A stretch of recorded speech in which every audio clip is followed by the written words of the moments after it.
Halo, salam untuk kita semua yang sedang menonton saat ini, dan juga salam untuk Pak Alpin sebagai dosen. Nama saya Sherin Meifi, saya dari Prodi Arsitektur Angkatan 19. Dan saat yang indah ini, kita akan membahas satu topik yang cukup menarik mengenai kesetaraan gender, khususnya dalam keluarga. Tentu saja, saya tidak sendiri, saya bersama teman-teman saya untuk berdiskusi. Halo, perkenalkan nama saya Farman Larono. Saya dari Prodi Arsitektur. Perkenalkan, nama saya Aluna Luiska, saya dari Prodi Arsitektur. Halo semuanya, perkenalkan nama saya Natasha Glory dari Prodi Arsitektur. Oke, halo semuanya. Senang bisa bertemu ya kali ini. Nah, oke, kita langsung masuk ke topik kita.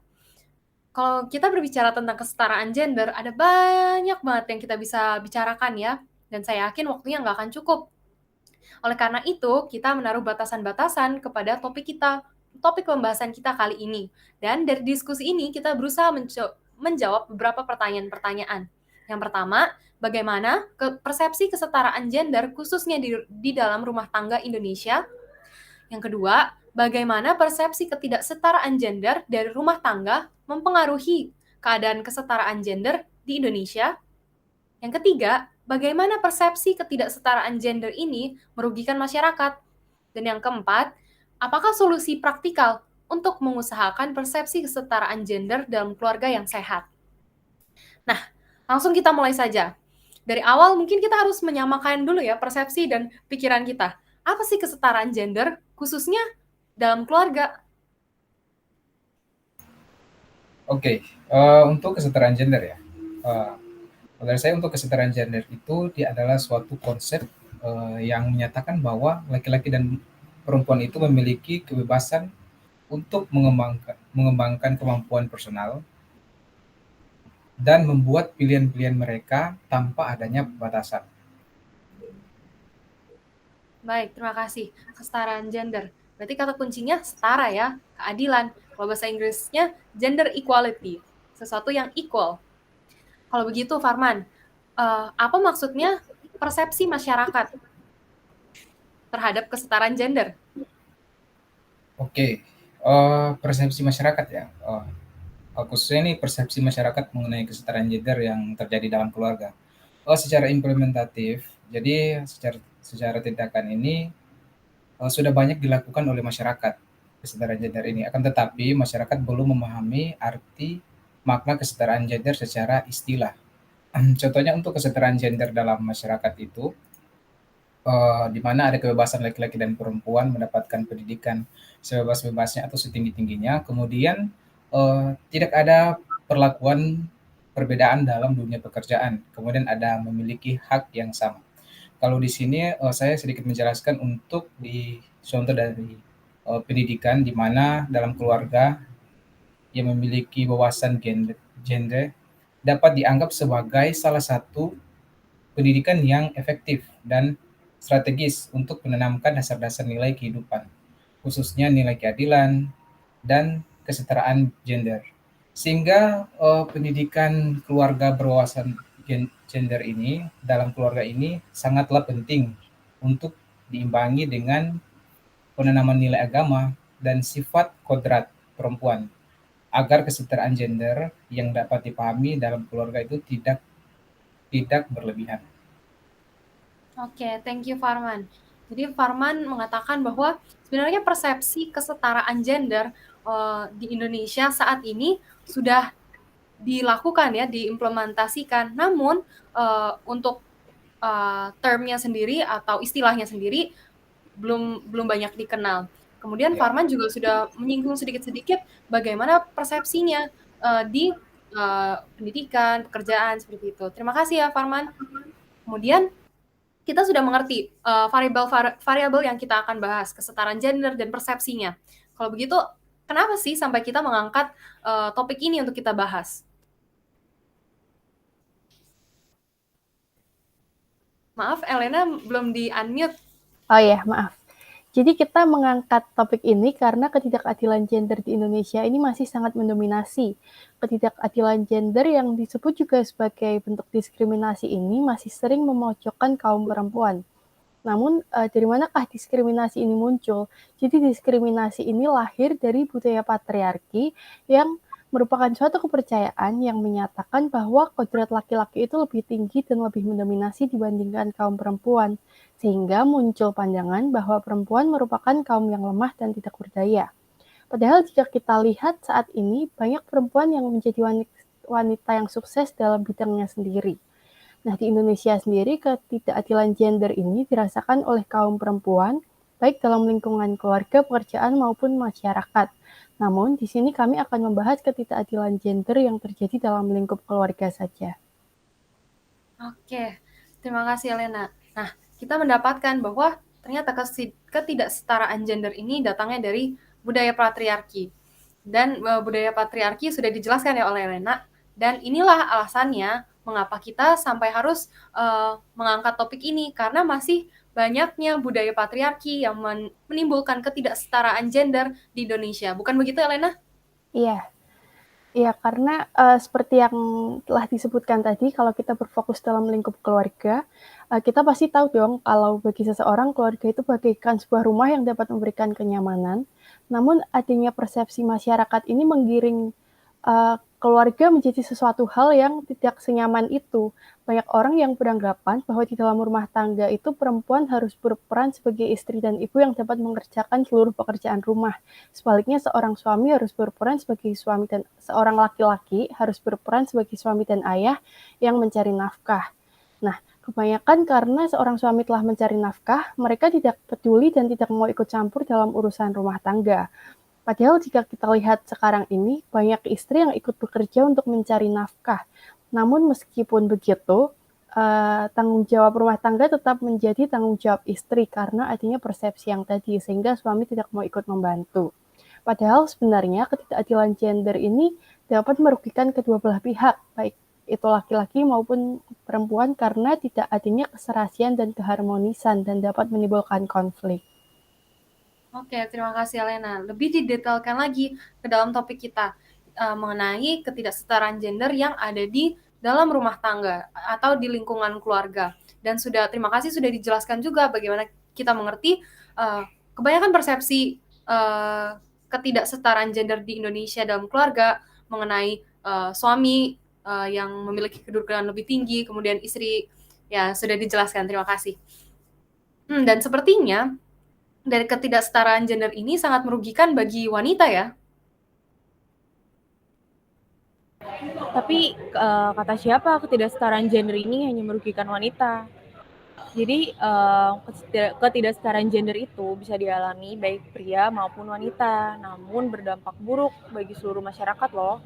Coba deh pikirkan, kalau perempuan tertinggal, maka perempuan tidak dapat menjadi mitra sejajar dengan laki-laki, sehingga hubungan kedua pihak menjadi tidak seimbang. Akibatnya, terjadi ketidakserasian dan ketidakharmonisan antara laki-laki dan perempuan, baik dalam lingkungan keluarga maupun dalam lingkungan pekerjaan dan kehidupan masyarakat.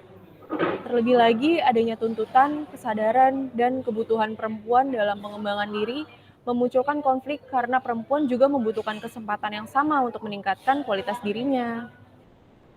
Wah, berarti ketidaksetaraan gender ini bukan berfokus hanya wanita ya, ternyata bisa dialami untuk baik wanita maupun pria. Nah, kalau begitu, dan saya rasa sudah dijelaskan ya, bagaimana ketidaksetaraan gender ini dalam keluarga khususnya sangat berpengaruh kepada masyarakat. Tapi dari tadi nih, kita hanya membahas teori-teori.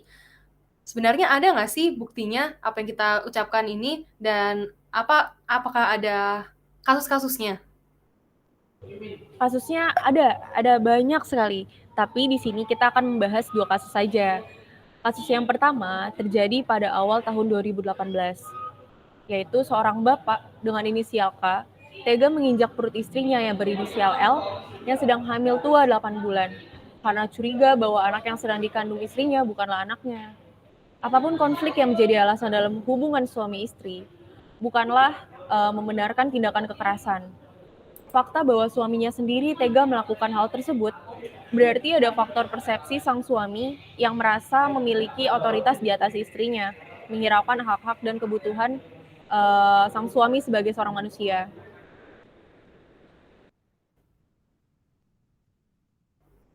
Oke, di sini juga ada kasus. Kasus yang kedua itu, ini adalah kisah seorang istri dengan rumah tangganya yang tidak harmonis, di mana seorang istri ini membiarkan suaminya tidak pernah memberikan nafkah selama 8 tahun, 8 tahun pernikahan. Dalam kasus ini, seorang suami yang memiliki kewenangan atau kuasa di atas istrinya menganggap dia memiliki kekuasaan penuh atas istrinya dan keluarganya, sehingga dia seenaknya memperlakukan keluarga dan istrinya itu semaunya, terlebih menghiraukan hak dan tanggung jawabnya sebagai seorang suami. Oh, di sini ada raise hand Elena, silakan. Ya, saya izin bertanya. Dari pembahasan kita mengenai kesetaraan gender itu kan bisa dialami oleh dua orang ya. Tapi kasus yang kita temukan sebagian besar korbannya adalah perempuan. Nah, berhubung di sini kita ada anggota laki-laki dan perempuan, gimana pendapat Glory atau Sherin dan Farman mengenai kesetaraan gender itu sendiri? Pertanyaan yang menarik. Mungkin saya duluan ya. Mungkin kalau saya boleh mewakili wanita Indonesia, saya melihat banyak budaya di Indonesia yang cenderung berpersepsi bahwa wanita ini adalah lebih lemah daripada pria. Dan dengan adanya kesetaraan gender atau konsep baru ini yang dikenalkan, wanita menjadi lebih in advantage ya, lebih terpengaruh secara positif karena adanya menurut saya kemajuan. Mungkin itu kalau saya boleh representasikan. Ya, kalau untuk Farman sendiri? Tunggu. Oke, Glory dulu boleh. Kalau saya tuh setuju sama Sherin ya, karena saya juga sebagai seorang wanita, saya setuju dengan pendapat Sherin. Dengan adanya persepsi kesetaraan gender ini, saya sendiri sebagai wanita jadi merasa lebih ada kemajuan gitu sebagai seorang wanita ya. Ya, lebih dihargai juga tentunya ya. Kalau Farman sendiri gimana? Oke, dari saya, jadi sini kan saya cuman laki-laki sendiri kan. Jadi dari saya, ya memang betul kesetaraan gender itu sangat penting.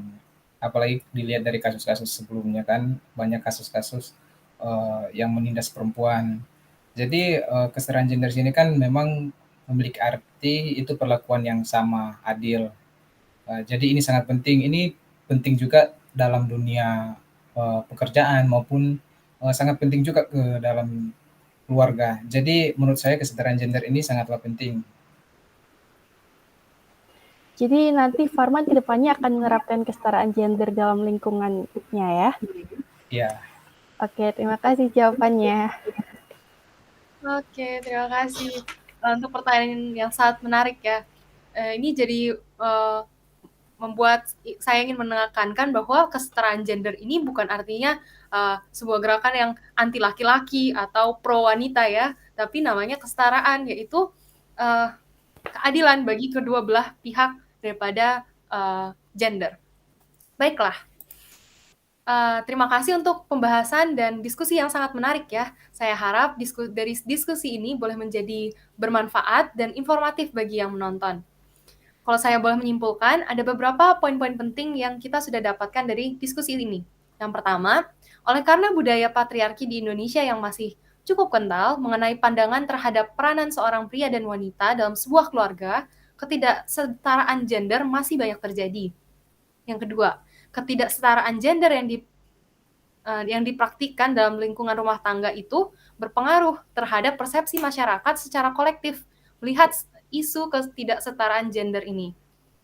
Yang ketiga, pada akhirnya walaupun praktik ketidaksetaraan gender ini merugikan salah satu gender dibandingkan yang lainnya, keberadaannya secara keseluruhan, praktik ini hanyalah merugikan masyarakat secara keseluruhan.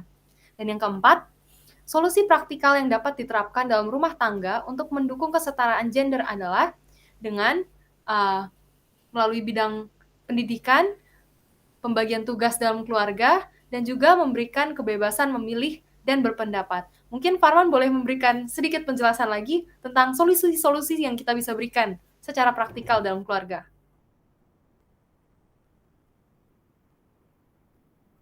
Oke, kalau soal solusi ya, solusi dalam keluarga ya intinya dalam keluarga itu ada saling menghargai antara satu dengan lain, dan tidak membedakan-bedakannya, tidak memperlakukan semua itu dengan adil, baik dalam keluarga maupun dalam masyarakat. Kemudian ada kesimpulannya juga mengenai beberapa solusi dari hasil pembahasan ini, yaitu yang pertama, pemenuhan hak yang sama di bidang pendidikan, di mana untuk di bidang pendidikan ini merupakan langkah awal agar keluarga memiliki wawasan mengenai kesetaraan gender. Kemudian yang kedua itu ada pembagian tugas dalam keluarga, di mana untuk pembagian tugas ini merupakan salah satu cara mewujudkan kesetaraan gender. Kemudian yang ketiga yaitu memberikan kebebasan memilih dan berpendapat. Jadi ada kebebasan untuk memilih dan tanpa membedakan-bedakan. Baik. Terima kasih Farman untuk kesimpulan solusinya. Saya rasa pembahasan kita kali ini sudah bulat mengenai masalah dan akhirnya ada solusi. Demikianlah pembahasan kita. Apakah teman-teman masih ingin menyampaikan sesuatu? Baik, jika tidak ada, sampai jumpa. Terima kasih sudah menonton. Terima kasih semuanya. Ya, terima kasih. Terima kasih.